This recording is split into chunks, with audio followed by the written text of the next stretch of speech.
Boa noite, pessoal. Obrigada por estarem aqui. Hello, everyone. Thank you for coming.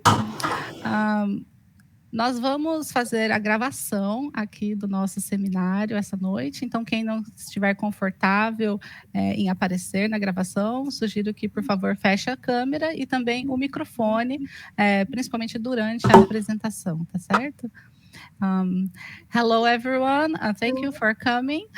We will start recording the seminar shortly. So if you don't feel comfortable sharing your face, please feel free to close the cameras. And I kindly ask everyone to close the mics, especially during the presentation. And after, we will open for discussion, and then everyone can open mics and talk, okay? So let's begin. Juliana, por favor, pode começar a gravação.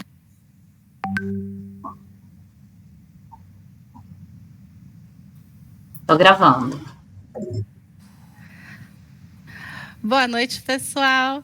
Estamos começando mais um seminário avançado de pesquisa em assentamentos sustentáveis, organizado pelo Círculo de Pesquisa da Rede CASA Brasil, que integra o Conselho de Assentamentos Sustentáveis da América Latina e a Rede Global de Ecovilas. Nessa noite, nós temos convidados especiais, porque estamos em parceria com a Rede de Ecovilas australiana, Gen Australia, e teremos o prazer de receber dois pesquisadores, o Matthew Daly e o Jason Hilder, que vão nos atualizar sobre os movimentos intencionais lá da Austrália, incluindo ecovilas, mas também cohousing, e é um grande prazer recebê-los. Estamos recebendo o apoio também do Cohousing Austrália e do Gen Research Working Circle, né, que é o círculo de pesquisas da Gen Internacional, que é a rede global de ecovilas.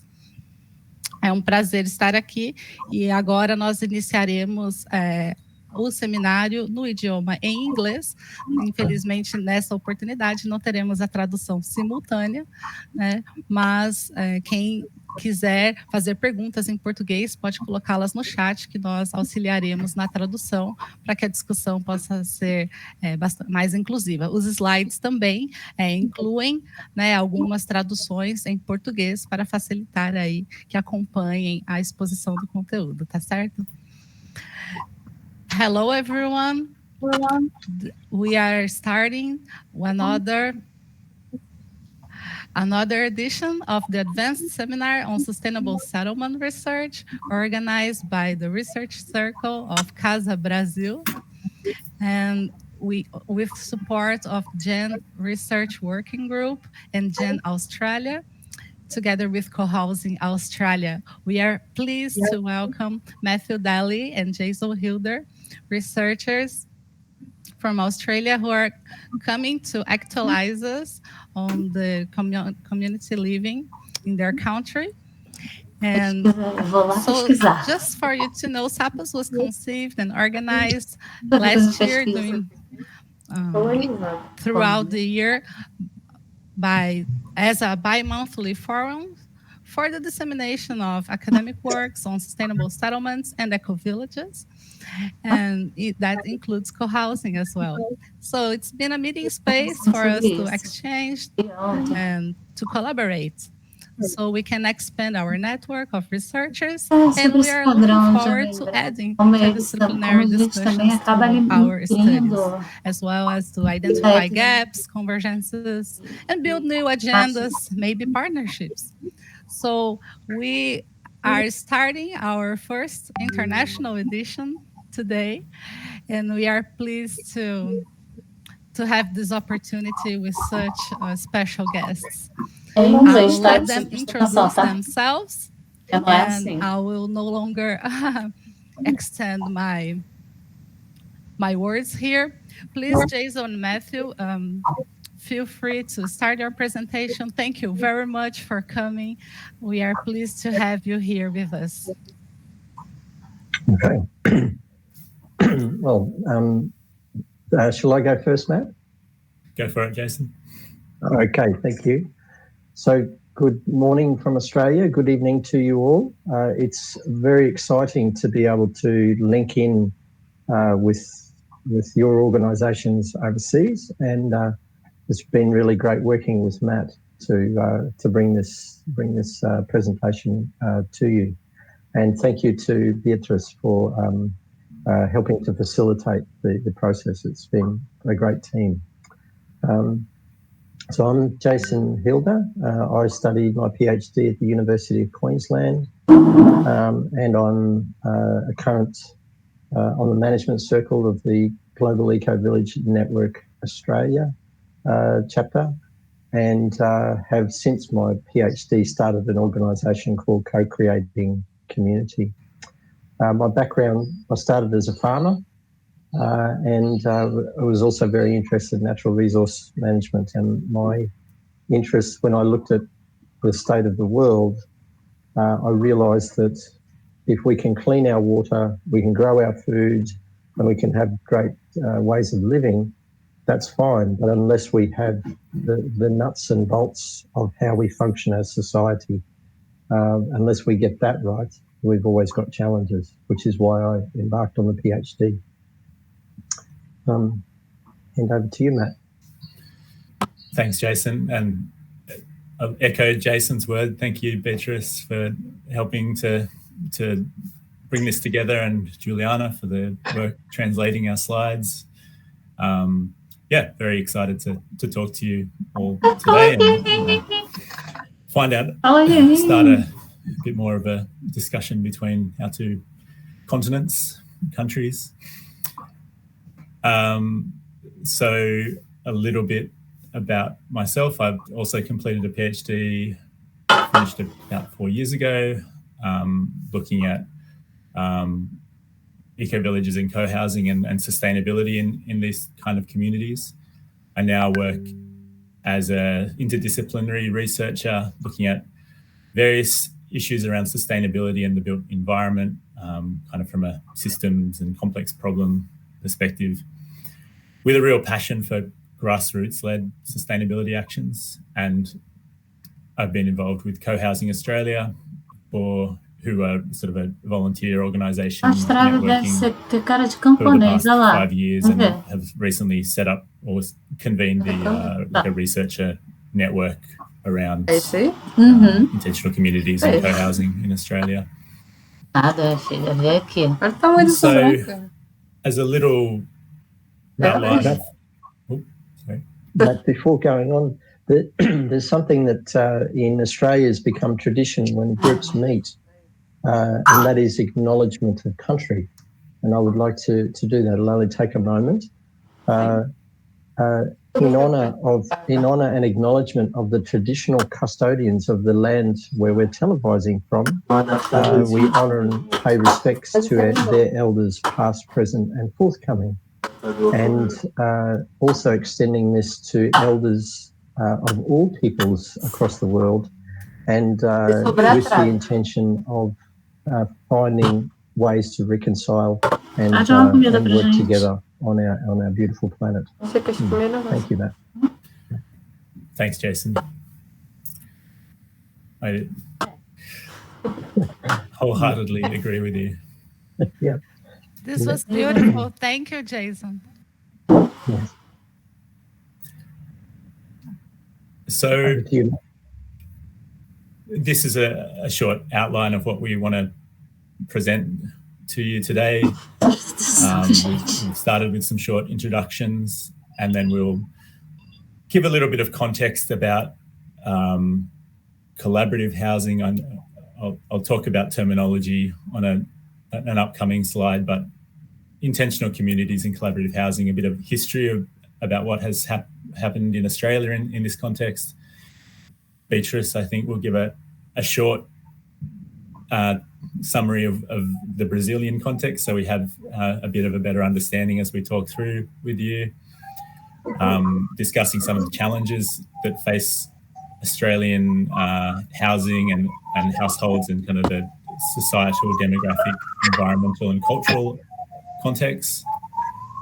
A bit more about what's happening at the moment in this area, and then Jason and I will we'll go into a bit more detail about our particular research, with mine focusing on sustainability and intentional communities, and Jason looking more at the extent of communal living in Australia and some of the societal aspects. And then we hope we've left plenty of time for questions and general discussion, because I think that will be hopefully the most interesting part of the whole evening. Yes. Yep. Thank you. And so I'll pass over to Beatrice for a second. Well, here in this slide, we can see the map from CASA Brasil website. We've gathered over 100 and actually we've come to map 118 records of many kinds of ventures that are not only eco-villages. They range from small farms, projects, and business tied to permaculture and other sustainable principles that are aligned with the eco-village concept, but they are not only restricted to the eco-villages. So there are many kinds of enterprises that are inspired by this concept. And the co-housing movement in Brazil is growing in interest. But according to the co-housing network, I invite everyone to come and see this website, as well as CASA Brasil's website, because they've retrieved some criteria from the American architect Charles Durrett to define co-housing. Ele queria desmarcar com o Gustavo porque eu tinha negócio. They say that we still don't have a co-housing established in Brazil yet, fully established. But we have in Brazil many things that we would call co-living, according to these and other authors. And this go from not only consolidated enterprises like farms, but tenements as well, and especially student housing. So it's a little bit different from the context that I think you will present to us. Thank you. Okay, thank you. Okay, so to begin, we thought Matt and I thought it important to give a very basic history and overview of collaborative living in Australia. Next slide, please. Next slide, but I've slipped an extra slide in since you last looked at them, Jason. So right, okay. Just yes. To jump in, and I was conscious that the language I use to discuss collaborative living has changed over time from my PhD, and even when I was doing my PhD, there were many terms that mean similar things, but if you're a PhD researcher, they mean different things.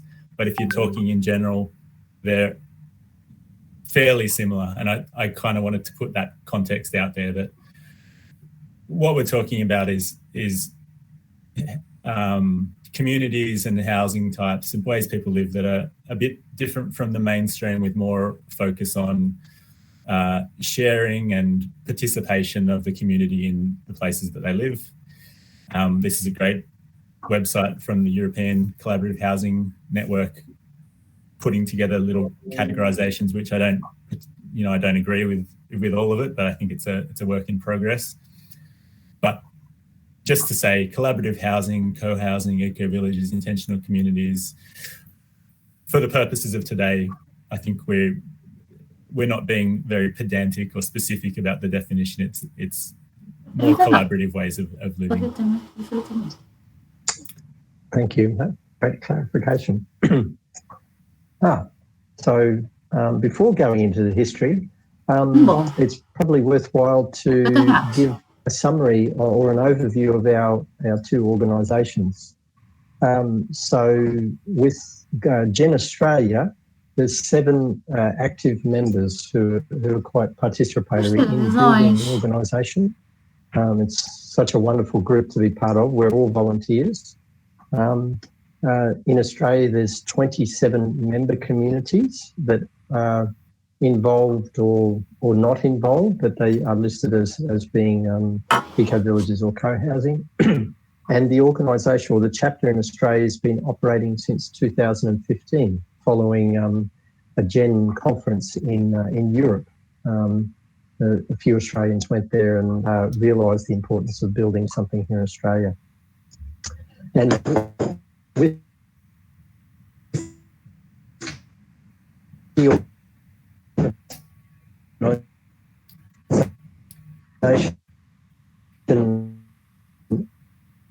over the last 2 years to define our mission, our vision and actual change in connecting the network of communities together, and also to seek funding. But they've been major focuses of what Gen Australia has been about. Now over to you, Matt, for Co-Housing Australia. Sure. And Co-Housing Australia, I guess it operates in a similar kind of space, but probably with more of a focus on urban communities, and probably more focus on assisting groups that are trying to form to get off the ground through education, lobbying, research, and that kind of thing. And we're trying to make sure that we're working well together with Gen Australia and Co-Housing Australia to make sure there's not doubling up of efforts. Yeah, thank you. I placed this in here last year. We were very excited to have built the Gen Australia website, which mirrors the Gen International website, and it's created a really powerful platform for us to be able to promote a lot more about Gen Australia. And it's continually evolving. So thank you. Next slide. So now, as we mentioned before, we thought it important to give a very small snapshot of collaborative housing in Australia. Beginning over on the left is in 1770, which is when European arrived in Australia and put a flag in the sand, and colonisation began, and that also was the beginning of the frontier wars throughout many Indigenous Indigenous Australians. 18 years later was another arrival of a number of ships, and that was the settlement of Australia in Sydney Harbour. And Governor Arthur Phillip, he presented a plan of the nation to the people, and he stipulated single allotments where that every person, every man, because he didn't describe the women, every man would have access to his own home on a separate block of land. So it was replicating lordship. And interestingly, that is the same size land and generally a similar size housing that is still today. No, it's not true about the size of housing, but certainly the size of land that is part of the Australian housing landscape. So a single house on an allotment of land. In the next century, there was quite a lot of interest from immigrants to settle inland areas, and Herne Hut was built in South Australia. And this is the first, what we would term as an intentional community, where a group of German immigrants settled on land, and it lasted over a decade. It was quite significant because they had quite an important governance structure and an ownership structure, and a level of communication that was not seen in other parts of Australia at the time. So it was really a very much an intentional community. Then we go forward the next century after that, into the 1960s and 70s. There's a counterculture movement that was happening at that time in most Western nations, and particularly in Australia. And there was a number of festivals flower power festivals or things like this, where the people were leaving the city in droves and seeking alternative ways of living. And one of probably the most significant is the Aquarius Festival. And from that, in 1989, Australia's first permaculture eco-village, and that's Crystal Waters. That's currently where I live at the moment. And that's been on Ginniburra country in the Mary Valley in Queensland. And it won a United Nations Design Award for the water infrastructure at the time. Nearly a decade later, no, not a decade later, a couple of years later was the first co-housing in Australia, the first official co-housing modelled on the European style, and that was Cascade co-housing in Lutruwita country, which is Tasmania, Hobart in Tasmania. And then nearly 20 years later, we're in a flurry of modern co-housing communities and eco-villages. There's a lot of interest, not a lot of building, but a lot of interest and potential planning. So that gives a very brief snapshot of collaborative living in Australia. Thank you. Thanks, Jason. De ficar barato e você sabe as pessoas que eu não gosto, né? Now give a quick overview of what are the big challenges in the Australian housing landscape at the moment. And I think it's summed up quite well by this campaign called Everybody's Home, which is a whole lot of social housing and not-for-profit housing providers came together and basically said the housing system in Australia is broken for a number of reasons. There's a real lack of affordable housing, and this is coming from two ends. There's a very small supply of government-provided subsidised social housing or community housing for people at the lower end of the socioeconomic spectrum, lower incomes. But at the same time, the affordability of housing overall has increased dramatically over the last many years and is becoming increasingly hard for people to afford to buy a home. At the same time, there's been a real decline in trust in the quality of housing built by the speculative housing industry, by developers, particularly around newer apartment blocks. We've had a number of issues over the last few years where people have bought an apartment in the city and a couple of years later found that it's not structurally safe and have had to move out for 6 months while their repairs are made, often at their own costs because the developer is closed down or something's happened and they can't be tracked down to fix the problem. So people are worried about if a lot of housing is actually safe to live in. Our energy efficiency standards of Australian homes is fairly low for equivalent countries. There's a sort of on a scale of 1 star to 10 star, with 10 being net zero homes. At the moment, the average Australian home is about 3 stars. A new built home is 5 to 6 stars, although that is slowly increasing in terms of minimum standards. Although it is quite possible to reach 10 stars relatively easily. It's not very common. Loneliness and social isolation are growing in importance in Australian communities. Kind of disconnection from neighbours, smaller households, single-parent households are growing in prevalence. And at the same time, we have an ageing population, so that's changing the needs of the housing stock and placing strain on the existing housing stock.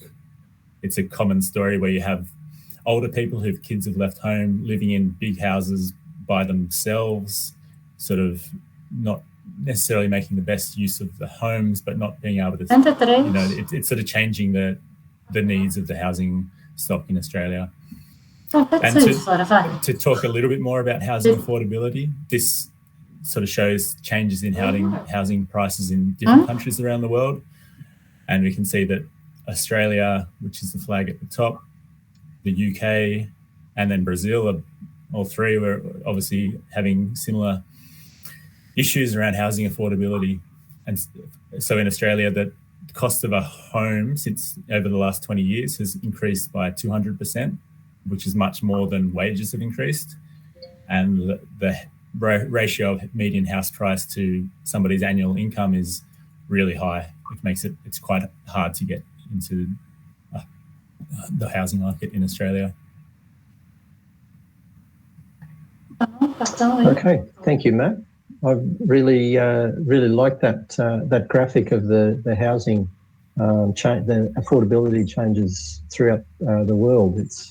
It says a lot in a very small place, and gives insight. It was really interesting when Matt and I were doing this. We found that Australia and Brazil were quite similar. So yes, thank you. To the next slide. So to build on from what Matt was sharing, as I'd mentioned before, the beginning design of how Australian cities were built or settlements were built was the Australian housing dream, which is probably similar to a lot of Western countries. A single separated dwelling on a block of land with fences, lawn for a game of cricket or social activities, and a barbecue out the back. That's the predominant housing design in Australia. It is changing to apartments, and of course the missing middle, which is the not high apartments, but a townhouse type system. But generally, it's a separated dwellings. Something that's very relevant, I believe, is that the majority of the population live on the 100-kilometre wide coastal strip of Australia, from up in the north and the east, all the way around the south, with a little bit in Western Australia, of course. So the majority of Australia is unsettled or is sparsely populated. This places a lot of demand on flat country, fertile country with high rainfall near the coast. We have the largest average house sizes in the world at 235 square metres, and one of the smallest average household numbers. So 2.6 people in these massive houses that a humorous term is McMansion. So large houses with very few people in them. And as Matt said in the previous slide, the second least affordable nation in the world. Interestingly, behind Hong Kong is the only country that's more expensive than Australia. Okay, next slide, thank you. Thanks, Jason. So now we'll do a quick look at what is happening in collaborative living in Australia currently. And first of all, I'll talk through some of the more common and relevant models of collaborative living in Australia. And this was something that we developed on a project which was pulling together a website as a guide to collaborative housing that I worked on after my PhD. And essentially there's a real spectrum of collaborative housing from some which are very alternative in terms of design and social aspects and development processes, all the way to some which are quite similar to the typical speculative housing development with a few changes. So this illustrates some various models. I'll just talk through them quickly with you, with co-housing being quite well known. We've talked about that already. Key aspects being around the co-design of the place by residents, the co-management by residents, and the use of shared spaces in the design. Intentional communities. I tend to think that there's a lot of similarities between co-housing and intentional communities, with intentional communities typically in more rural locations, with larger land and often larger number of people as residents. And rural land cooperatives and eco-villages are probably the most common representations in Australia. Building groups here, which is our sort of the the Australian term for Baugruppen, the German word, where residents come together to build the housing they want and finance their housing, but whether there's shared space or shared management afterwards is not really, it's not part of the model necessarily. And this is something that is becoming a lot more popular. It's probably the closest form of housing here to what traditional housing in Australia is, and it's receiving quite a lot of traction through particularly something called the Nightingale model, which is, I guess, architect-led building groups. Cooperatives housing is more resident management, but how they got there is varies, and it doesn't necessarily have the shared spaces built in. Small block is co-housing, or talking about co-housing, but in a small scale where two houses or two or three houses next to each other might start sharing more spaces and look at ways to live together more efficiently. Co-living, as we understand it in Australia, is very much a corporate model of sort of targeted towards the young IT worker, tech worker who wants to live in a place that's got a lot of shared spaces in a shared community, but maybe for a short period of time, and it's a for-profit model, and probably quite different to a lot of what we talk about in terms of collaborative living. And collaborative retirement is a bit of a catch-all term for the different ways people are thinking about retirement in Australia, because typically a lot of people as they get older go into retirement villages or aged care homes, which are not the most attractive options, I don't think, and a lot of people are looking at different ways to do retirement. Okay, thank you, Matt. It's great to have that categorisation. So this page that we're looking at now is an excerpt from my paper that looks at the extent of intentional community living arrangements in Australia. And I'll talk a little bit more about this in the PhD, the findings. But a key things that felt it was important to share with you all is that this is from the known communities. So this is analysis of known communities from various associations or networks that we're aware of. Predominantly, the eco-villages and co-housing were either in, excuse me, in the city or clustered in the hinterland areas near major cities.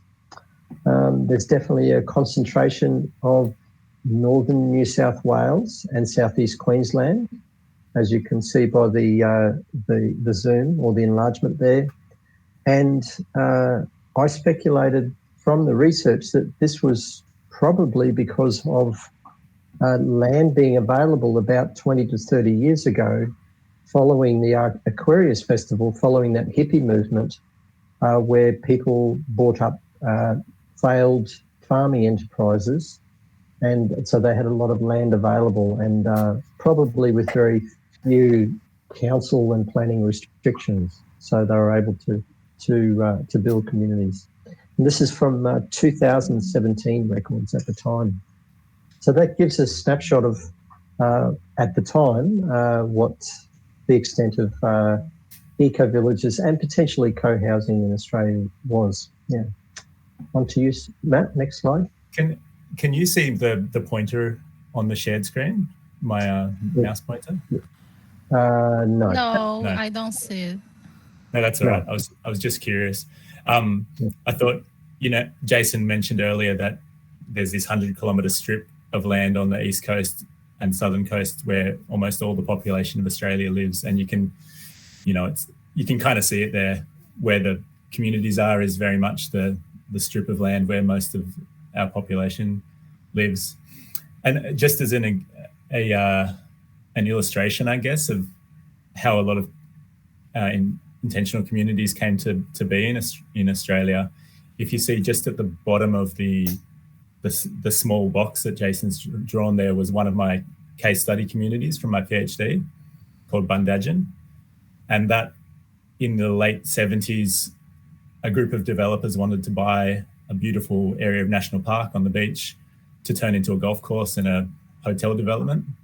And a big protest movement formed to stop the development, which they successfully did. And then after doing that, the protest movement said, well, what do we do now? And essentially crowdfunded the money to buy the land themselves and turn it into a intentional community that protected put a small community on there, but protected the rest of the land for nature. And I think that's a reasonably common creation story, especially in the late 70s and early 80s for a lot of Australian communities. Yeah. Yes. Thank you, Matt. And next slide, Beatrice. Yeah. Over to you, Matt. Yep. I'm driving this thing, Jason. Oh, okay. Sorry. That's all right. And this is just a map from the Co-Housing Australia website, which is more focused on the existing co-housing projects, but also those that are in construction in red, going through a design process, or are groups that are forming and are trying to figure out how to make a co-housing community a reality. And from our conversations within the network, we see that there's a healthy interest in co-housing. It's really something that a lot of people are considering because of the issues with the current affordability, social, environmental pressures in Australia. But it's very complex. I'm sure if you're working in this area, there's the social aspects of bringing a group together. There's trying to work together with design, trying to get finance in a way that's not traditionally recognised by the banks in terms of, and figuring out the legal shared ownership issues. So there's so many different steps that need to all happen at the same time to get a co-housing community, especially up and running. Because in Australia, co-housing communities are in cities where the planning laws and the costs and everything is sort of heightened. So that's what groups are finding that are real barriers at the moment. And I put in here a quote from a research project that I did previously, where we talked to older Australians about their housing needs in general and what they thought they wanted to be doing in their homes over the next 10 years as they retired. And halfway through the focus group, we would then say, we've talked about these issues, here's one idea, and introduce co-housing to them and see what they thought about it. And this was our takeaway quote was, it's a great idea, I love it. I think it's really, really great. Not for me, but I'm sure other people would really like to do it. Which was interesting, and I think it speaks to the jump that's needed from thinking it's a good idea to thinking you actually want to go ahead and go through the effort yourself. But within our focus groups, 1 out of every 10, 2 out of every 10 people thought it was a great idea that they wanted to do and would really wanted to hear more about.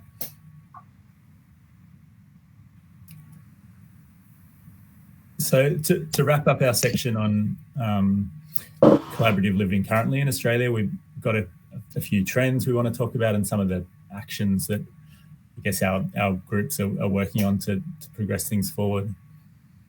Do you want to talk to this slide? Sure.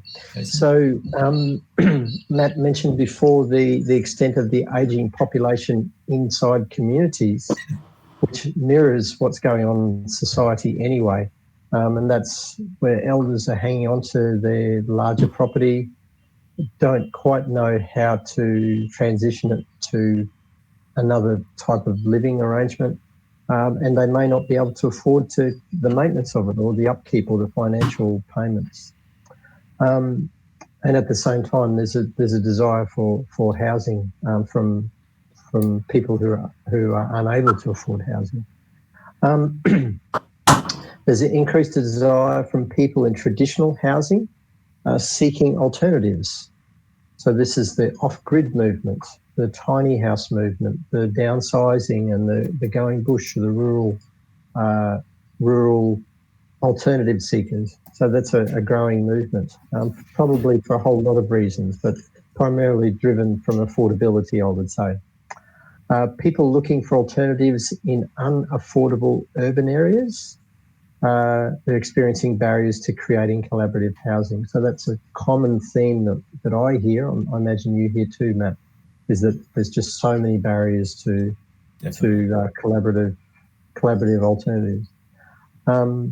Something that's sparked my research is there's an interest in collaborative ownership models, company title, community title, joint tenancy. There's so many options, and people are wanting to find out more about, instead of an individual ownership, but a collaborative ownership.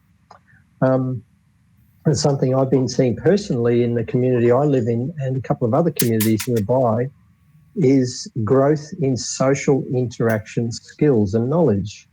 So things like non-violent communication training, socio-democratic governance training, sharing from the heart, finding ways to share resources and things like this. People are, in my observation, people are engaging, educating themselves on how to do this. And last, I'm sure there's others, but the last that I felt was really important is through Gen Australia, there's interest amongst Indigenous Australians about holistic living. So many Indigenous communities have significant levels of poverty, poor health in comparison to mainstream society, unemployment, and many social challenges. But what I'm noticing is that communities, and I say communities, I mean Indigenous communities, are stepping forward and saying there's something in the GEN model, the social, ecological, economic, and cultural model of GEN that could help our community. So that to me is really exciting. That we could be supporting Indigenous communities to lift their quality of life in a way that suits them and a way that builds their community and their culture again. Yeah, thanks, Matt. And so just briefly to wrap up this section, some of the initiatives that we're working on as Co-Housing Australia and Gen Australia are sort of the basic ideas of growing and strengthening the existing networks between existing communities, people who are looking to start a community, and also bringing in the friends, the professionals, the architects, the developers that can help people along that journey. Trying to bring in the research to support the kind of some of the advocacy and education work for both people interested in communities and governments.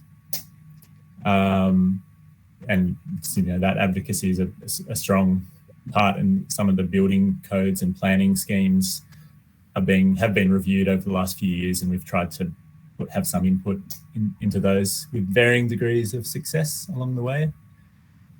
And also collaborating with the New Economy Network Australia to look at those barriers, the legal, financial, and planning barriers that we've already mentioned. Like that. And something that's I consider exciting is that through New Economy Network and Co-Housing Australia and Gen Australia, there's other groups involved like Transition Towns as well, that next year is the Australian government elections. So there's a movement to present this year, sorry. A movement to present a united solution to our governments to say, hey, collaborative housing has a whole lot of answers and we need some more support. Yeah. Okay, fantastic. I hope that was a good roundup and interesting for everybody. And we'll now get to dive back into our PhD research primarily and some of the other work we've been doing, and give you a relatively brief overview of what we've been up to, and hopefully leave plenty of time to discuss the things that are interesting. And my understanding is that quite a lot of people on the call will be doing PhDs or masters at the moment, but there might be some who've finished. But a lot of people in that journey at the moment. So I'll start off, and I thought I'd start with a short research relevant timeline of my life. And I put in at the start that I grew up as part of my parents were part of a mud brick house building community, which they didn't live all together, but they moved to a coastal part of Australia and with other people got together to share the building of their houses through this like using earth essentially, which was a bit unusual at the time, or it still would be a bit unusual. And that a really strong community emerged throughout that, which was quite important to my life, and I'm sure had a large influence on the way my research interests grew over time, which led to my PhD at the University of Technology in Sydney, looking at grassroots intentional communities and everyday sustainability practices within them.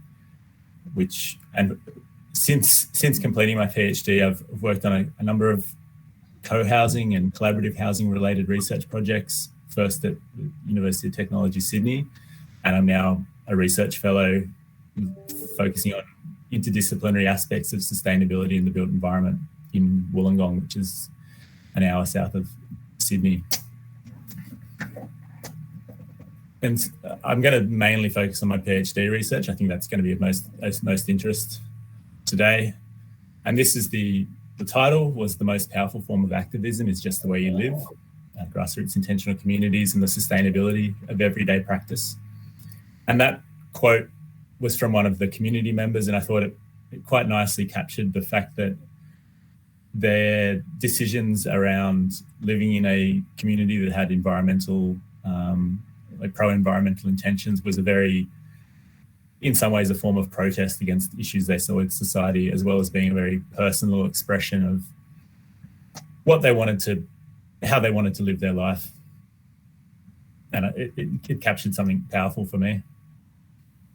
And so the research questions I focused on were essentially, there was a lot of literature saying that intentional communities were reducing their environmental impact, but I wanted to kind of measure that and get some more concrete evidence behind that assertion. And then from there, look more about what residents of communities are doing to reduce their environmental footprint. What do they think are their everyday sustainability practices? How and why are these practices different from what people in more mainstream communities are doing? And then, as I said, how do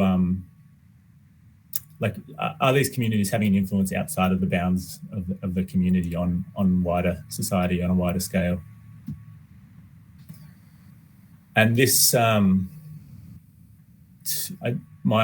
took a kind of epistemological approach of environmental pragmatism, focused on the environment, what is happening that has an environmental impact. And this informed the mixed methodology for my research, using social practice theory as a kind of a framework to guide my research.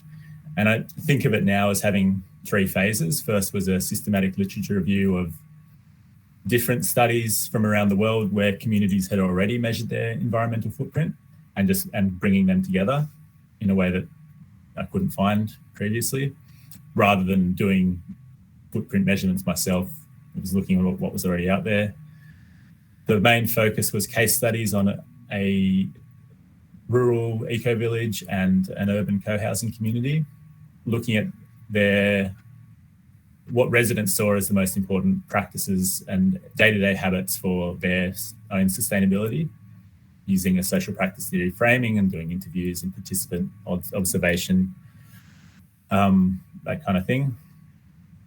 And then finally, thinking about, with one of the case study communities, what their influence on wider society was, considering some of the transitions theory literature, particularly strategic niche management, and doing some additional interviews with town planners, developers who had been involved in that project to understand how they saw this co-housing development.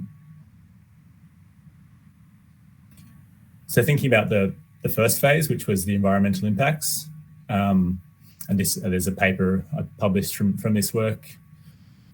This widened the pool of our understanding of environmental impacts of communities.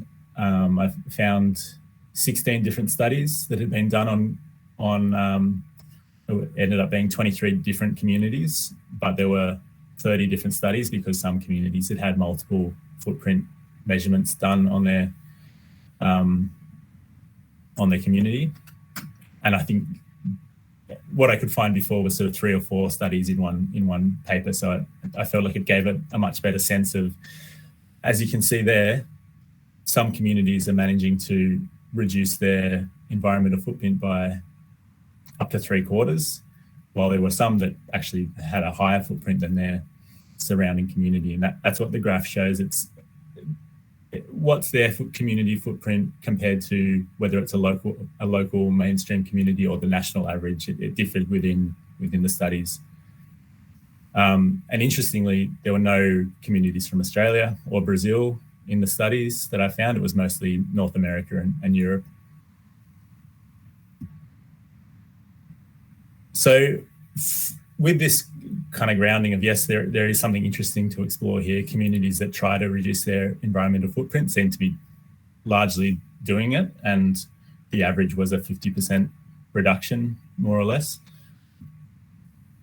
I looked at the everyday practices community members were involved in using this social practice theory framework, which understands consumption and the impacts of consumption as being embedded within the habits and routines and rules of everyday life.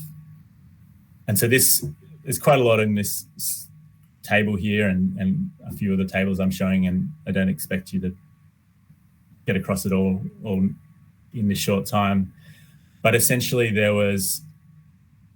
I organized the things that people did into 5 different domains of practice, being the creation of a community, the governing of the community, the everyday dwelling in the house and things like using energy in your household, approaches to food and approaches to transportation, which is relatively consistent with sustainable consumption literature. And within each of these domains, there are a number of different practices that community members were doing in ways that were quite different from sort of a mainstream Australian household. I'm going to a little bit more explanation on governing home and community.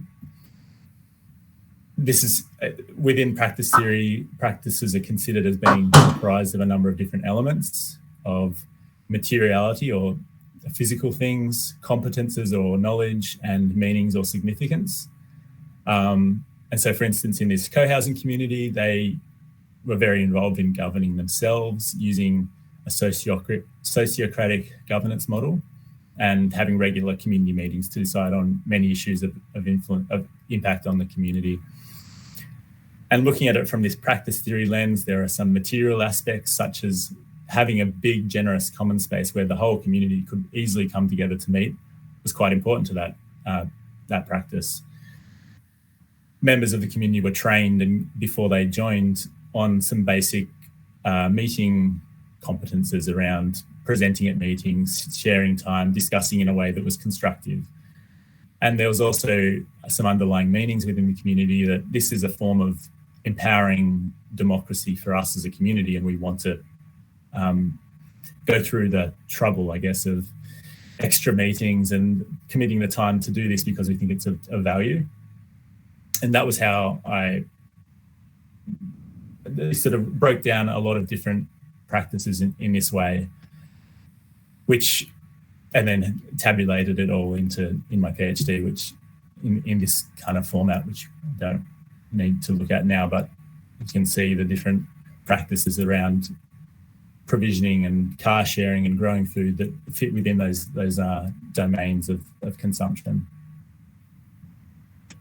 Now, to kind of draw out a couple of the key findings and implications from my work, I think one was that there are a number of practices within the communities I looked at that were kind of directly related to sustainability and direct interventions that reduce somebody's ecological or carbon footprint.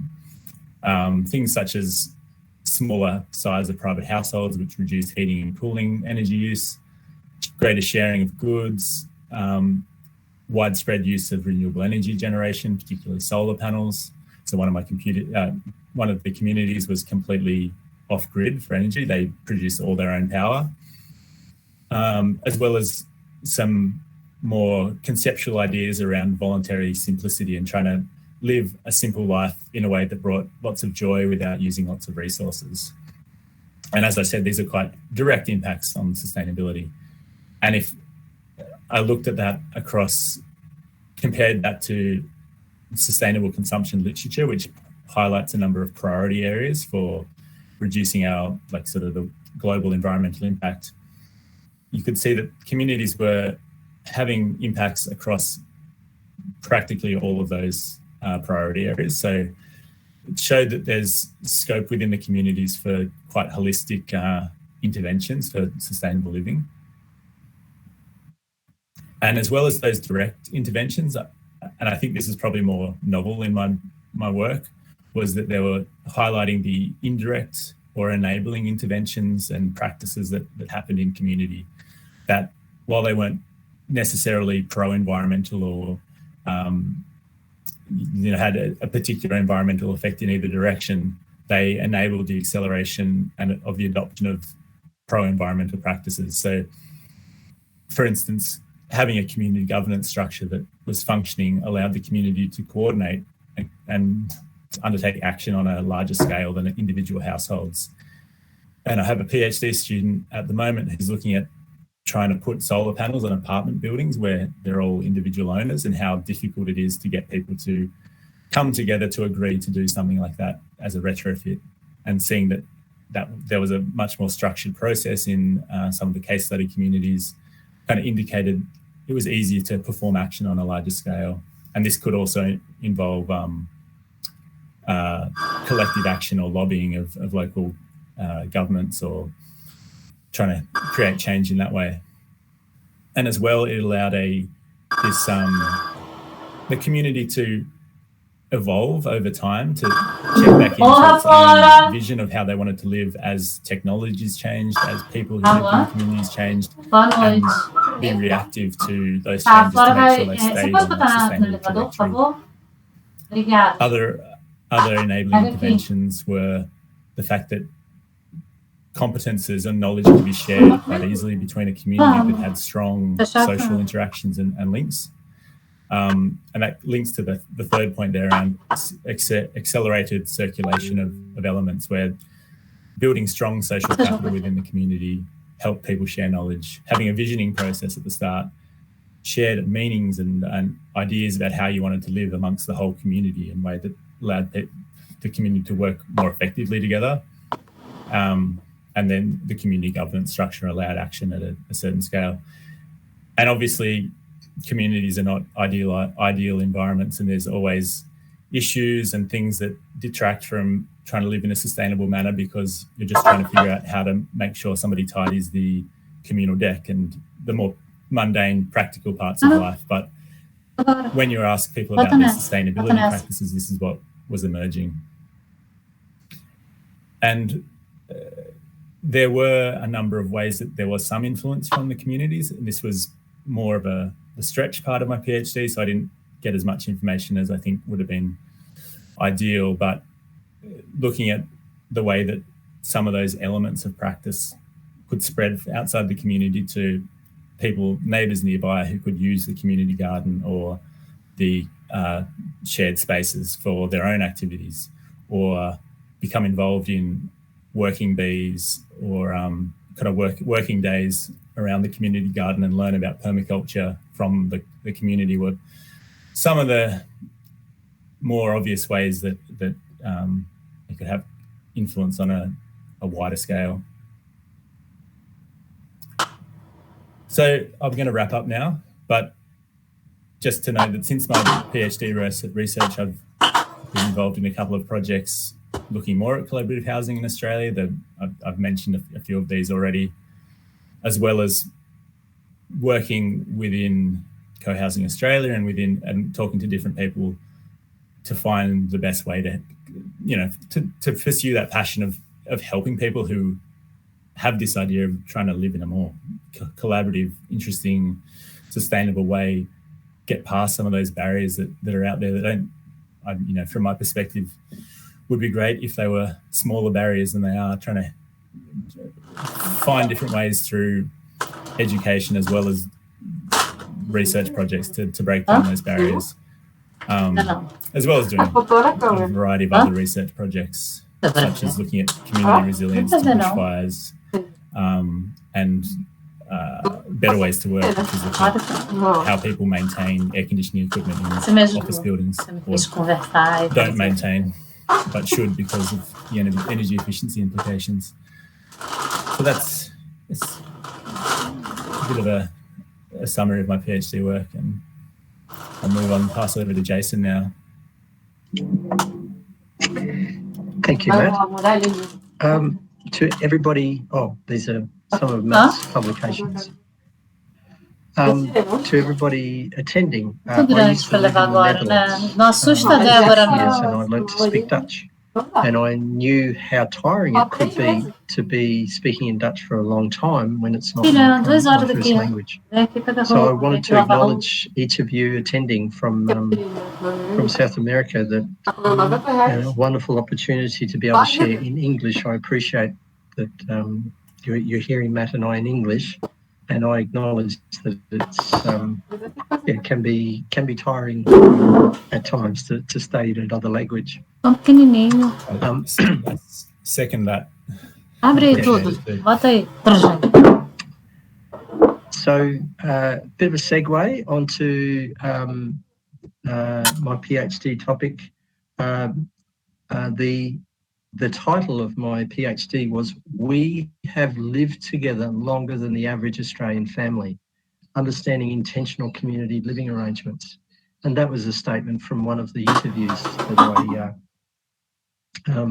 that I undertook in a place in Adelaide. They had lived together for 43 years as a community. Inspiring, totally inspiring. Next slide, please, Matt. So at the beginning of my research, I was very interested in the ecological, economic and social characteristics or benefits of intentional communities. And having visited Findhorn nearly 20 years ago, I was really inspired, and have been researching for a long time personally. But during my PhD, I thought, well, what is a good use of, what is knowledge that seems to be missing? I came up with the research questions that I wanted to explore. So what are the various types of communal living arrangements and the demographic characteristics of ICLAs in the Australian housing landscape? What are the attributes and practices of Australian and European ICLAs? And does the geographical setting contribute to differences in ICLA structures and effectiveness? And I was very interested in what are the governance processes of communities and how do they support successful community operation. And lastly, I wanted to almost like have a big listing of what are the practical elements of ICLAs that could benefit the present housing landscape in Australia. So what could we learn from communities that could be applied to mainstream housing landscape? A lot of questions to delve into. Like Matt, I chose a pragmatic epistemological philosophy in doing my research, and I chose to use a mixed methods approach that was over 3 phases. So, like all of us, to conduct a literature view, immersing in as much as I could come across, which expanded my knowledge considerably. Then I chose to do a demographic analysis. I used 2 major data sources. One was the Australian Bureau of Statistics, so census data. And because ICLAs weren't known in the census, I chose to analyse alternative data sources. So this is associations, and I'll talk a little bit more about that in a moment. Then I conducted an online survey, a lot of time into a survey. For anyone doing research, a lot of time goes into a survey with potentially very little data coming out. That's what happened. And I chose, in addition to that, to do site visits for observations and interviews. So I went, I released the survey internationally, and I went to 8 communities in Australia and 5 in Europe. Next slide, please, Matt. So starting with the demographic analysis, this is a slide that summarises the structure of the Australian population, I suppose, to help me and others to understand how intentional community or intentional community living arrangements fitted in or didn't fit in the census. So Australia's population, like most nations, is a whole bunch of people. They live in private dwellings or non-private dwellings. The ABS says private dwellings are things like houses, units, apartments, things like that. And non-private dwellings are prisons, hospitals, workers' cottages, things like this. Within the census data, there wasn't a line for living arrangement. There wasn't a categorisation for living arrangements, but I felt it was important to, because it was key to me in seeing that people lived in a house and they lived together in a household, but what were their living arrangements? That's why I've included that 4th line in there, living arrangements. And these are family, lone person, shared house, institutional. I introduced the term institutional housing. Then on the last line is what is in the census, the type of households. And I would imagine that this same structure is in most census enumerations around countries around the world. But here in Australia, it's very much the lone person, the single family, 2 or 3 family, group households, etc. Now, you'll notice at the bottom there's a big black darker line going around the group that I consider to be communal living or community living arrangements. And even a smaller component of that is intentional community living arrangements that's in grey. And I greyed it out because it was specifically not mentioned in any form in the census. Why this is important, well, on the next slide, we'll show why.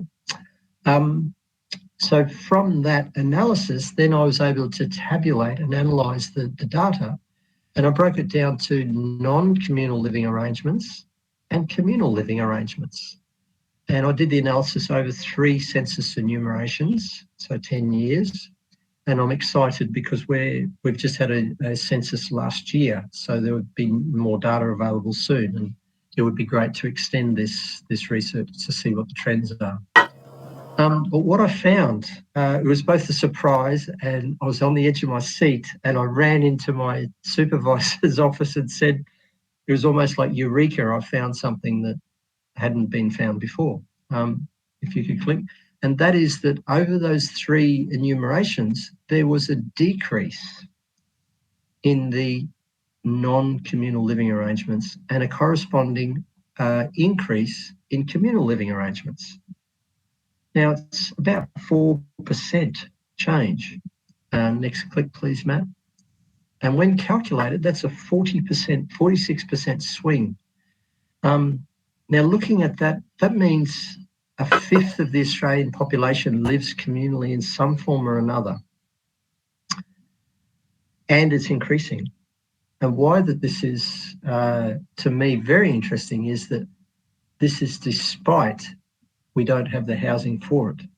So the majority of our housing is still about single nuclear family households, yet the growing trend is in communal living. So I believe there's a disconnect there where that our housing paradigm really needs to say, wow, that we've got this demand, we've got to change our housing stock to be able to cater for this a lot better.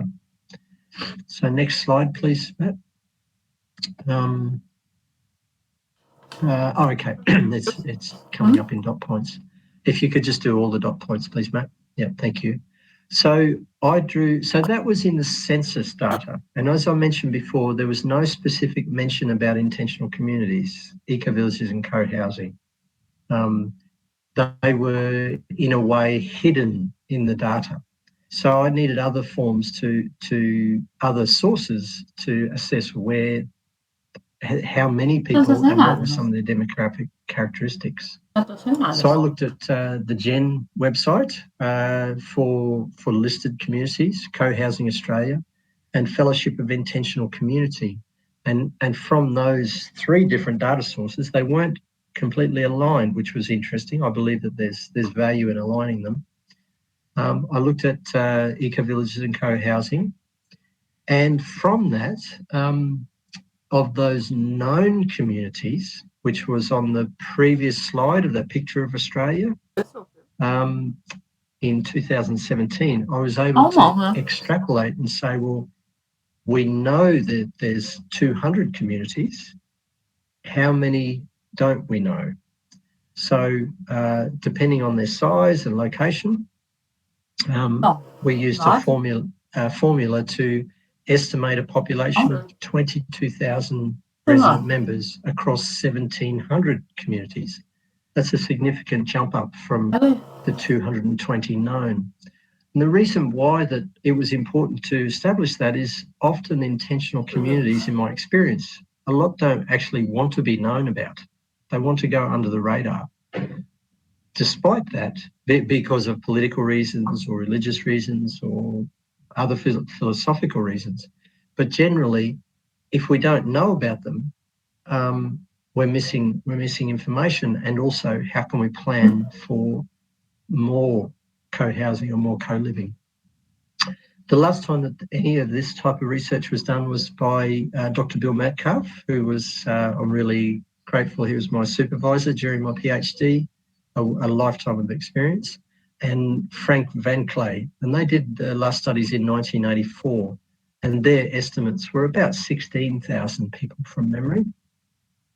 So there is an increase. Thanks, Matt. Next slide. So that was looking at, those 2 slides were looking at the demographic, the qualitative measures. Then, as I had said on my methods, that I went to immerse in communities. And this is where I undertook interviews and went to meetings, site observations of communities, and gathered a whole heap of qualitative data. And I used the qualitative data tool NVivo software to help me to analyse and structure the data under ecological, economic, and social characteristics. And overwhelmingly in the data was the focus on the social characteristics. That's a slide that I'll put up here. I looked at the difference between Australia's urban and rural communities and Europe's urban and rural communities. And I had a subjective measure to see, well, how did they compare? The red circle around the middle is showing these, what I consider to be very, very important characteristics of a successful community, because they were represented in most of the communities, rural or urban, it didn't matter. Could you go back a slide? This slide also showed me, and I've got a section in my conclusion and my discussion that said, well, the urban communities were generally similar, but the rural communities between Australia and Europe were quite significantly different. And you can see the different colour coding there. So if I'm looking at those 1, 2, 3, 4, 5, 6 characteristics, they actually compare quite closely to your characteristics, Matt, that you had discussed. I'd not seen that in your research. So it's interesting, we're coming at it from different points of view and coming up with a similar conclusion. So next slide, please. So as a farmer and a pragmatic person, I always like to say, well, that's data and knowledge. What can we do with it? And this is where I started to speculate recommendations to the housing landscape. I believe there's improvements needed in group dynamics and conduct of meetings for collaborative initiatives. So what this means is that, in a way, people need to, well, not need to, but it's recommended to skill up, to increase our knowledge of how we function as groups. I think it's imperative in Australia, and I recommend this also in Brazil if you don't already have it, a Centre for Research of Connected Communal Living Studies. Now, Matt, with his efforts in the Collaborative Research Association, is starting to do that. But I think it would be really helpful to have an actual place where knowledge and libraries and people come to see what is the latest technology and ways of communal living. I believe it's very important to support eco-villages to become learning and experimentation centres, mostly because they've got land and possibility for visitors to come and stay in temporary accommodation while they're learning. It's a lot harder in urban co-housing villages. I believe it's very important that we implement more data gathering mechanisms. And by all of you attending, I'm imagining that you're already on that. You're doing that from your region. Be great to do more of that in Australia. Over the years, I've networked with a number of architects and planners, and I've always said to them, hey, I believe it's really important as part of your degree, your training, that you as an architect, it's almost vital for you to go and live in an ICLA, in an eco-village or a co-housing community, even if it's for a week, just to see what life is like in an intentional community. Next slide, Matt. There's three more, I think. I believe it's important to divert a portion of the funding from institutional housing, so that's social housing or affordable housing, into ICLA development, into co-housing particularly. I'm aware that the funding of that is already very limited anyway. I believe it's very important to encourage collaborative community design so that residents, right from day one, are involved in the design of a future community. Often planners build and design communities and then at the last step say to the community, oh, what do you think? I'm being generalised there, but that's my perception. I believe it's important that residents are right there from the beginning and they're a partner in the overall design. And lastly, I would thoroughly recommend, because of the housing crisis, affordability crisis and availability, that we have accelerated implementation of co-housing, particularly throughout Australia. And this could be retrofitting existing unit complexes, and some of the work that Matt's doing, and suburban houses, clustering them together to form co-housing communities so that they generally look the same from the street, but inside they function as a successful community. And this is a bit of a contentious point that I've had discussions with developers and say, well, out of your 2,000 new houses that you're developing, can you have 100 of those that's specifically a co-housing project? And there's interest, but also resistance. So they're my recommendations. To finish off, I was very excited to publish my paper, or add the paper that myself and my colleagues worked on, called Housemates, Inmates and Living Mates, Communal Living in Australia, which summarised very much the quantitative assessment. Has generated a lot of interest from planners. Not saying there's been much change from it, but that remains to be seen. And of course, my next click is my PhD. Thank you. Okay, that summarises my PhD. I would like to, so that's bringing Matt's research and my research to the table.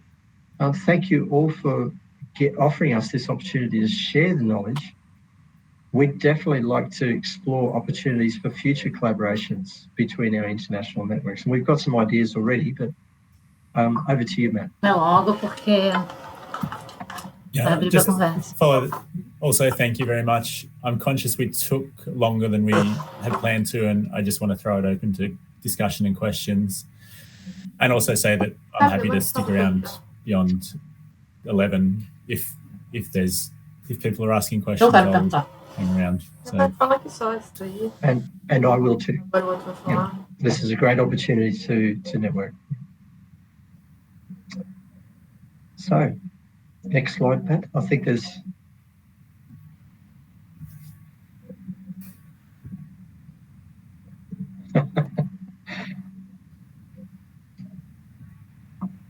So over to you all.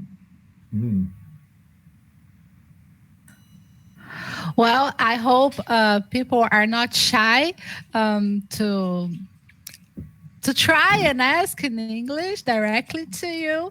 But if anyone needs help, please you feel free to ask in Portuguese or text it, and we will help. I'm going to say this in Portuguese as well. Então, pessoal, chegamos ao fim da apresentação expositiva e agora teremos um momento para discussão, fazer perguntas, obter respostas, talvez até gerar mais perguntas ainda, né?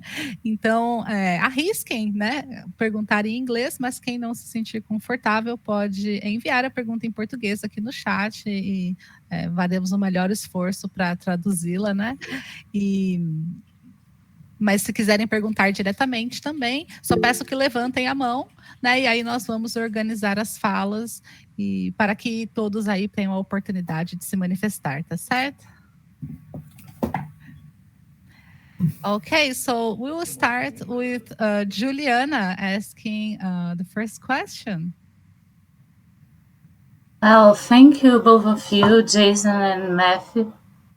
Was really interesting to see the challenges in Australia. We have also a lot of challenges to collaborative living in Brazil. And I would like to hear about the challenge of interdisciplinary research in sustainability. And was really interesting to see the methods that both of you developed to research building environmental.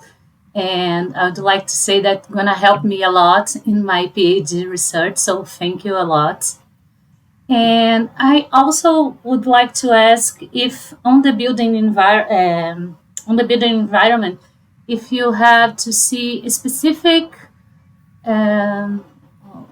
characteristics about the semi-arid, because we have this semi-arid here, so I think it's a good way to collaborate. So if you find some specific things about the claim. I'm sorry about my English, but that's it. Thanks. I think that's for you, Matt. I'll do my best. Thanks, Juliana. So first, you asked about interdisciplinary research, which it's all I've done. Sorry, Matt, but if you can stop sharing, gonna be better to see you both, to see you all. How's that? Perfect. It's time to show our faces. Reveal yourself. I think I find interdisciplinary research the only way to do sustainability research, because there's just aspects of so many different things, from technical to economic and legal and social, and to not at least have an understanding of, if you're focusing on a specific discipline, that there's a much wider array of influences you need to know are there, even if you don't specifically look at them. And personally, I enjoy trying to bring together different disciplines in my research. I think through my PhD, the institute I was at did quite a good job of talking about epistemology and ways of understanding knowledge and developing evidence and how different theories work, and sort of educating us as students along the way to understand that there are different languages, different disciplines used to try and look at problems, and just kind of being aware of that as you're working. And you know, interdisciplinary research is all about communication between different disciplines. As a practical thing that my institute did for marking PhDs, it's normal in Australia to have 2 markers for the PhD, but my institute made sure there was 3 examiners, because they found that sometimes one examiner just wouldn't get the interdisciplinary nature of a lot of the PhD students' work and have problems that were because they didn't like this form of research and they were very traditional. And so having 3 meant you could, if 2 people agreed or liked your PhD and one person disagreed, they could deal with that institutionally. And the other question was about built environment characteristics for semi-arid regions, which I'm not sure specifically what to add there, other than to say that sounds like a lot of Australia is definitely semi-arid, and so the issues around cooling technologies, maybe more than heating as an energy use source, but also access to solar resources there's probably a lot of room for crossover and sharing of research knowledge, because the climates are somewhat similar. Thanks for the questions. I hope that's helpful.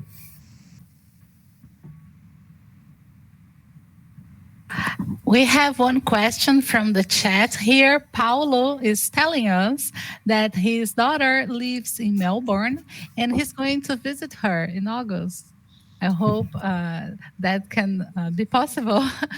And he wants to know if near Melbourne are ecovillages that would welcome him, and how can he find them?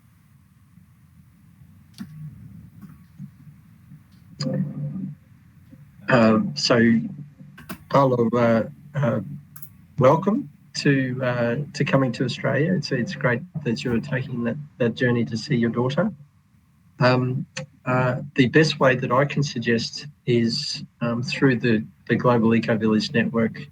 Have a look at the communities that are listed and to make contact with them directly. That's one of the functions of GEN. That being said, being near Melbourne is, I know that Murunduka, Matt, is quite open to visitors, are they? But they're not rural, they're in the urban environment. Yes, so Murunduka was one of my case study communities. They are in the suburbs of Melbourne, and you're definitely welcome to talk to them about visiting. COVID changes everything, so I don't really know exactly what they're like, but they have a method of contacting them. I'll put their website in the chat. Yes, I was going to ask you to kindly spell the name or write it on the chat, because I wasn't able to get it. Of course. Well, so who's next?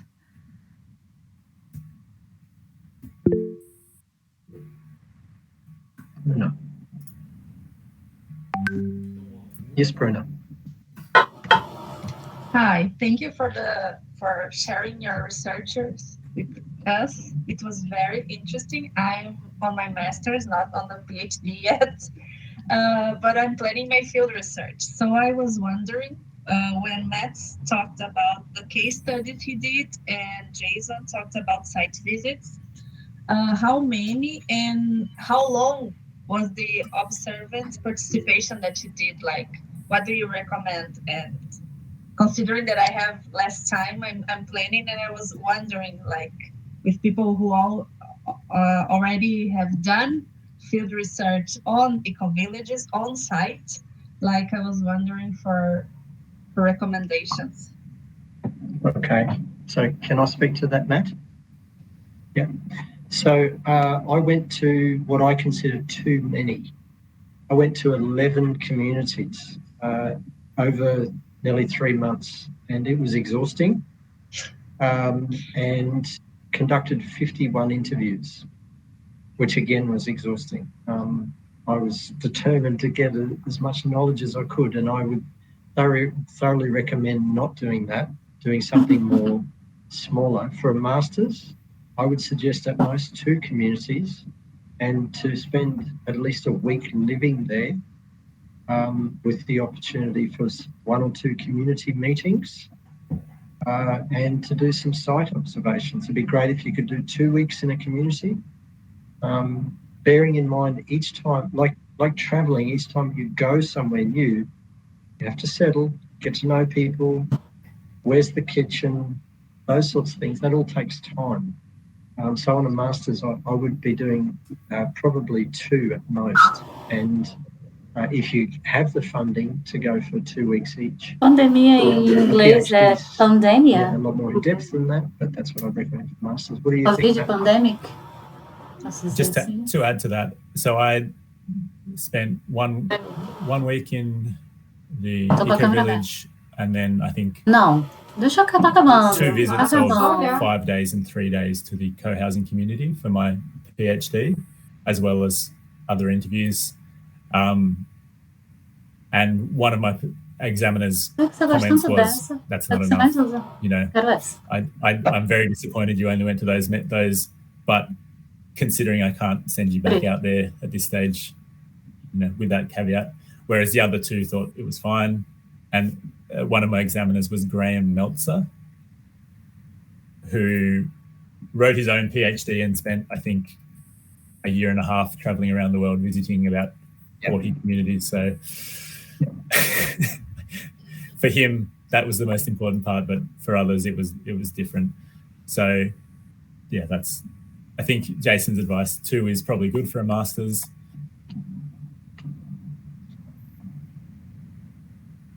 Well, thanks for sharing, and also for the recommendations. It's and for the honesty to say, no, this is too much and this is too little.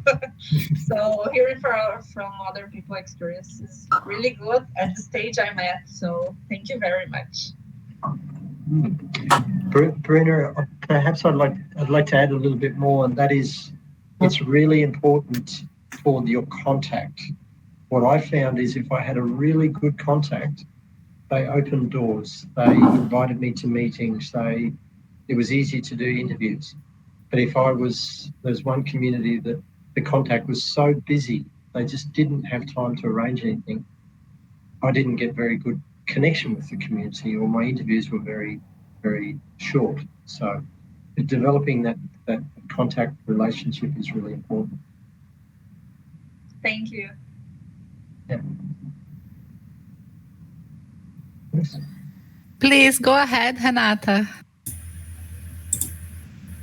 Hi, thank you both. And I have a question. I try to formulate it in English for you both. How do you see the different worldviews about community living in Australia, in the eco-village movement, co-housing movement, and the indigenous communities or local communities? I'm interested to know your visions about these different community lifestyles, and how they can dialogue or contribute to enrich each other in these challenging times. I don't know if you understand my questions, but some way like that. Thank you. Yeah. Okay. Matt, can I share from Jen's point of view? Please go. So, for Renata, Is that how I say your name? Bernata, there's a couple of key points that became really clear. The difference between European communities and Australian communities. Europeans generally, from what I observed, were used to living near each other, and communalism, it wasn't feared. It was not everywhere, but it was okay. Australian culture, modern Australian culture, is very individualistic. So the individual person or the individual family that is separated from the community might interact with the community, but is focused on the individual unit. Indigenous community, in the little research that I've done so far, is very focused upon the whole, the collective, the community, because it's a tribe. I believe we can learn a lot from Indigenous communities, and also Indigenous communities are really marginalised economically, socially, health-wise. Also, they've got a lot of challenges. Yet, there is a lot to be learnt from Indigenous communities, and also that Indigenous communities, to me, have an interest because of that existing communalism, that the mindset of being together. Does that answer your question? Would you like more? Yes, sure. Because sometimes we hear that we have to teach, or we have some solutions to take for the indigenous people, but sometimes I think we have much more from learning from them, to learn from them. Yes. And yes. I think about how we can dialogue this kind of different worlds to try to overcome some great challenges we have to in our mindset, you know. And something that comes to mind immediately is, I'm not sure if all of you are aware, but the Ecovillage map of regeneration, which I'm going to pull up on screen from Jen. Matt, is there a way that I can share? Can I share screen? Oh, yes, Jason. Sorry, Matt, that I answered this instead, but at the bottom of the screen, you will see next to your hand up, there is a small square with an arrow. Then you can choose to share the whole screen or just a window from your computer with us. Okay, I'm going to try. No, I can't do it. I'm used to Zoom, so it's going to take me a bit of time to familiarise myself. So I'll just share about it. But the Gen map of regeneration, which involves the 17 Sustainable Development Goals, when we showed that to a community in North Queensland, they just said that they got it. They said, this is what we're about. So we were learning from their learning, and I think it could be a really powerful tool, that map of regeneration, to use when you're researching and working with Indigenous communities.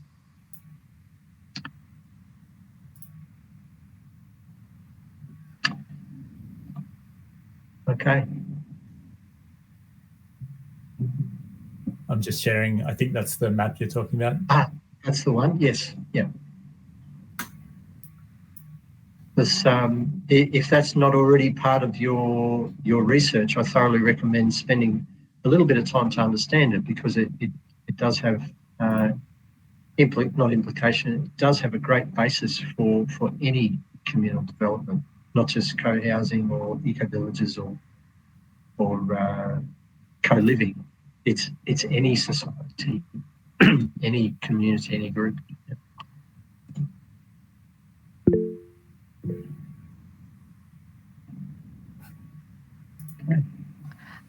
I would like to take an opportunity that you shared with us this map, because here we see the 4 dimensions of sustainability, and when we try to connect this with sustainable development objectives from UN, then we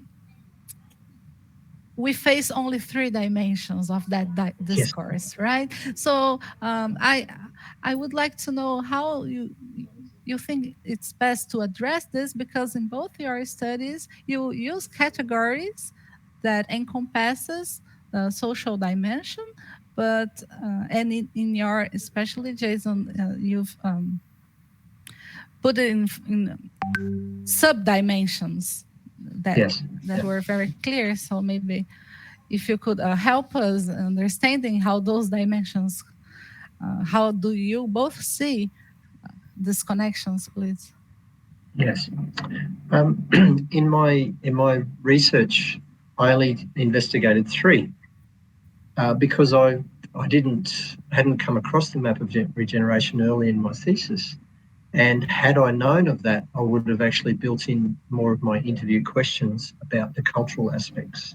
What is the importance of cultural aspects? When I look at the overall 4 tiers of sustainability or regeneration, I think the cultural is actually probably the most important.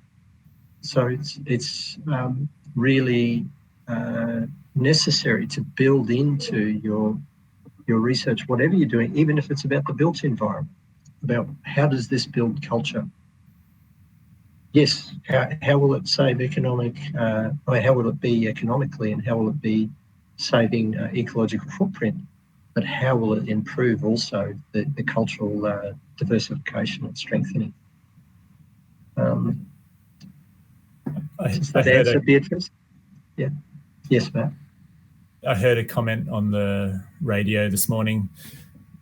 I can't remember who it was, an international expert talking about just saying that no culture in the history of humanity has ever willingly stopped using an available, powerful energy resource, which is exactly what we need to do with fossil fuels, and just speaks to the cultural change to be able to do this thing, which apparently has never happened before. It's so important to the challenges we face at the moment. And I think you're right, culture is very important. And if anyone can, a PhD that looks at all 4 dimensions is going to be a very impressive piece of work to bring them together in one document, one research project. Yep. It's a challenge. Matt, in the interest of time, we're already over time, but there's that one more slide. Could we put that on the table? Unless there's other people who have questions. Matt and I had put together some ideas of how we could work together, your region and our region. But before doing that, has anybody got any other questions? No? Okay. Hang on, I'll share it. Yep.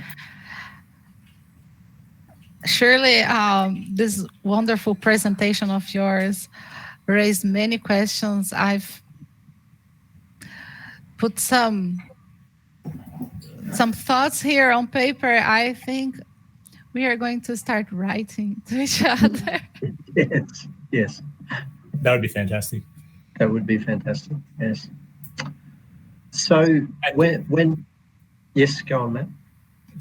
I just, sort of the contact we had partly started out of me seeing that there was some funding from the Australian kind of trade department of government that would fund networking and collaboration between researchers in different countries, and getting in contact with Beatrice and others to discuss this as a possibility. And it was too short timing and very difficult with COVID and everything, but we thought, let's keep talking and sharing together, but it's something that we can look at in the future. Okay. So the ideas that Matt and I had come up with together, and these are suggestions, is that collaborating between your region and our region, funding. So access funding for multi-regional project research and initiatives. Obviously to undertake research, it would be like I did a study between Australian communities and European. It would be really wonderful to study Brazil or Chile or other South American countries collaborative living compared to Australia and New Zealand, perhaps. Is it okay that I just run through them, Matt? Yeah, please. Yeah. And the next one was we felt we would like to invite you to have a sharing of CASA Latina or CASA Brazil to Australia. So do the same thing that we're doing right now, but from your researchers to share it in Australia. And project support. We're in this together, and the challenges are really great across the whole planet. And if we can work together with collaborative, positive, tangible projects, we're going to be helping people. We're going to be helping the planet. And the last thing, Matt, do you want to talk about this one? Because it was your idea. I really like it, but it's your idea. Sure, and this was one of the ideas we discussed. If we could access a little bit of funding, what's a good way to share knowledge? And the idea of short film festivals, basic videos made on smartphones that anybody can pull together as a way of showing community life in different parts of the world, and kind of building a communication around that as a centerpiece would be a lot of fun to do.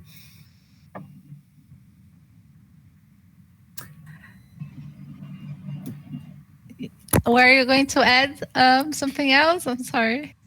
No, I was going to say, look, there's some things we thought about and threw down on a piece of paper, but that's just ideas. I'd love to hear what you think and what's the best way to keep in contact going forward, who'd like to share their research with Australian researchers, all those questions. Well, those are very instigating ideas. They are fantastic. Funding is always a challenge, but Yes. we are here in Brazil in a moment that is not too favorable for scientific development, but elections are coming soon. So we hope the scenario changes for the better. And there have been some funding opportunities. Just recently, I've come across one that would be very much related to developing the Center for Research of Connected Communal Living Studies, for example.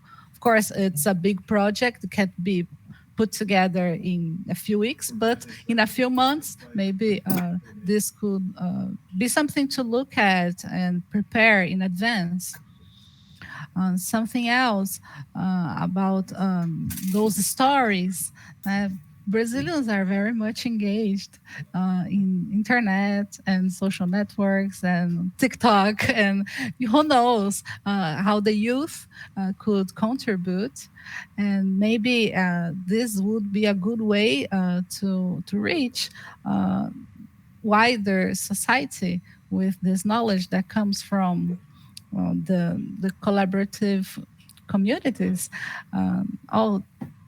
There are many similarities, not only cultural related to urban sprawl and development models that are happening in Australia that can be seen here in Brazil as well, but also some geographic and demographic things that can be compared and developed in a way that may be useful for both nations. And this knowledge sharing is crucial for that. And if we can come together with our hermanos from the countries around Brazil, it would be great for us as well because of the language and different cultural aspects. Sometimes Brazil is a little bit too much isolated from the surrounding countries. Pretty much like an island.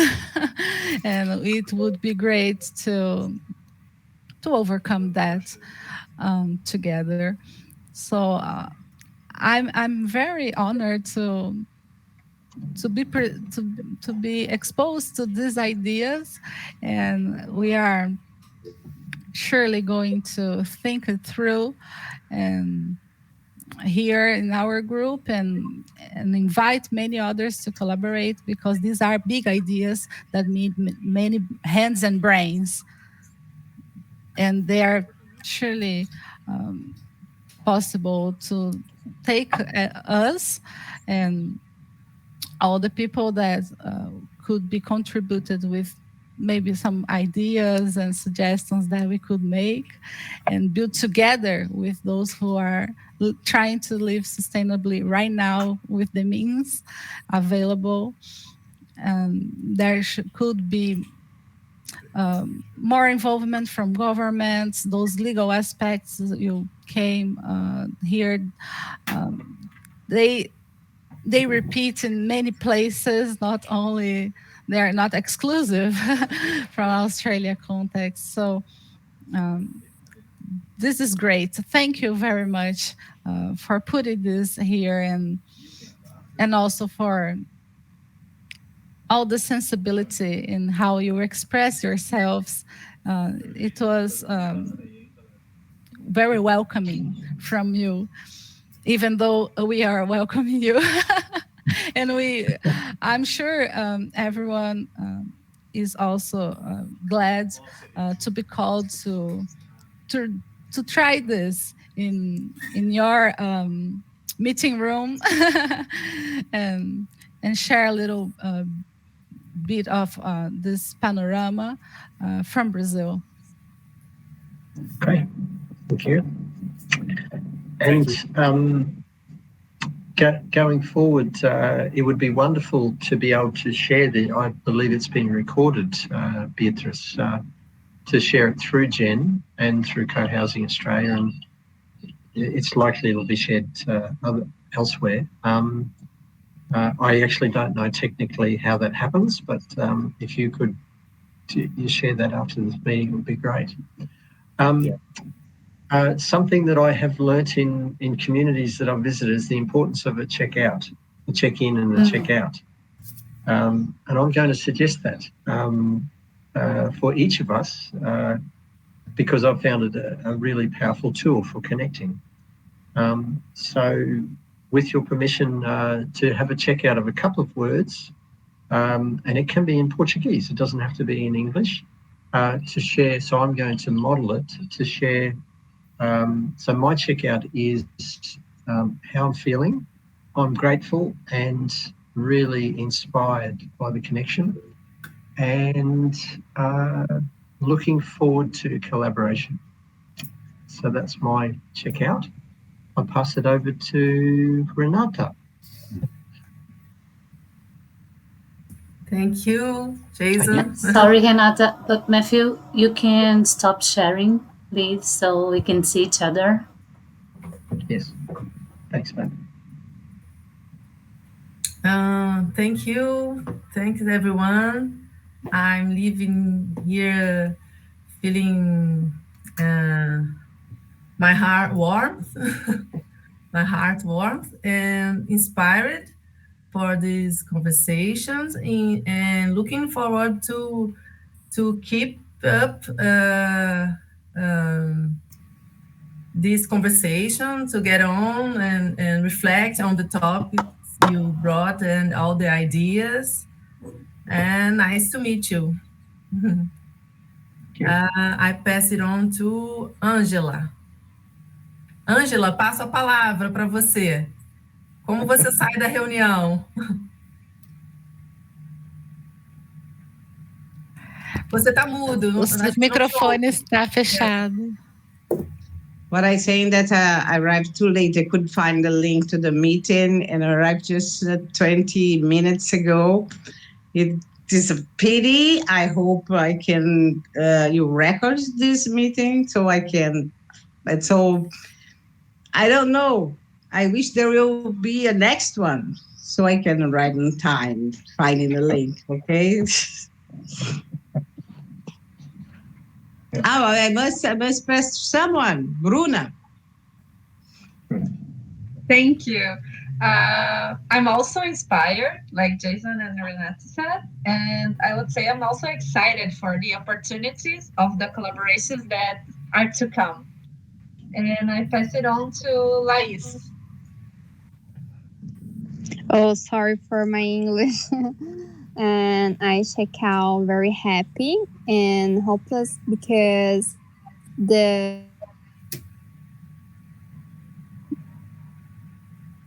net is I'm doing, but when we sustainable systems and sanitary, and it's so good to see what you've done, and I'm looking forward when I will share with you also my research. It was so great. I would like to thank you all for sharing with us. And I pass to I can see who's missing. Renata, I guess. No. Já foi, Laís.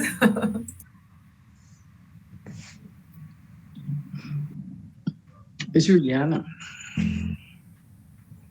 Thank you, Jason. Well, I think I'm really grateful to translate her presentation because I already got inspiration on your work and see a lot of in common. So thank you for the invitation. I think we have a lot to collaborate.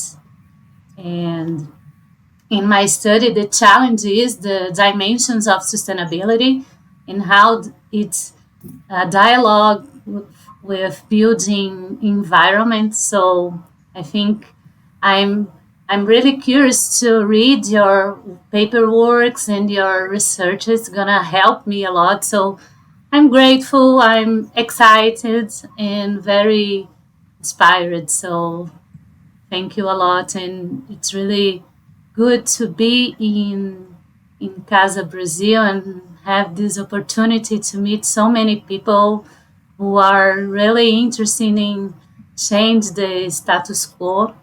I'm also creating a eco-village here in northwest of Brazil.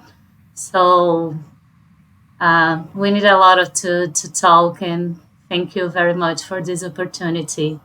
And Beto, it's your chance to do your checkout.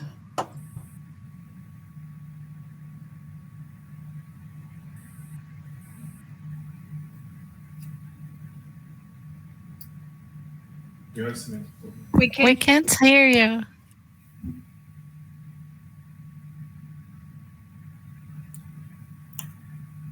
I just heard something.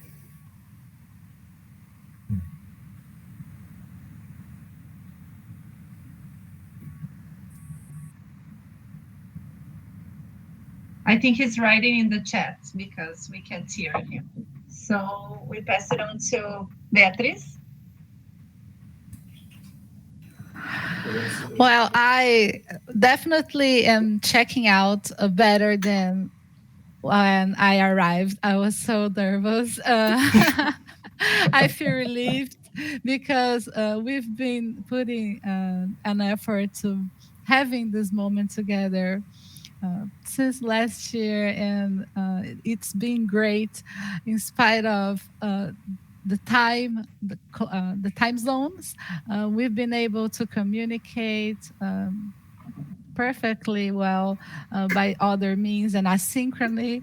And this was my first time trying to put something like this together. And thank you very much for your patience and availability. And I am really grateful, not only for your presence now, but for you sharing with us all this material previously, because it was great to learn from your presentation while translating it. And it definitely is going to be inside my dreams tonight and in my mind for many days. So I'm really glad that you came. Thank you very much, and I hope we'll meet again soon. Yes. And to Matt? I pass it on to Matt to close up our checkout moment. Thank you. Okay, thank you, Beatrice. And yes, like you, I'm much feeling better than I was when I arrived. It's always inspiring to share and to talk. My one regret is I only heard little snippets of your research, and it all sounds so interesting and very like great research to be doing. And I look forward to the opportunity to hear more at some point in the future. And I think, yes, collaborating builds collaboration, and funding and things come after. The collaboration and the connection comes first, and that's the thing that is most it brings the most energy. So I put our email addresses in the chat. Please feel free to get in contact about anything. And obrigado a todos. Obrigado. Bye-bye, everyone. Thank you. Obrigado, pessoal, por terem vindo. Thank you very much for you both for coming, for everyone. And I hope you have an excellent, sustainable day. Okay. Bye-bye. Bye-bye. Bye-bye. Bye, ciao. Tchau, tchau. Ciao, ciao.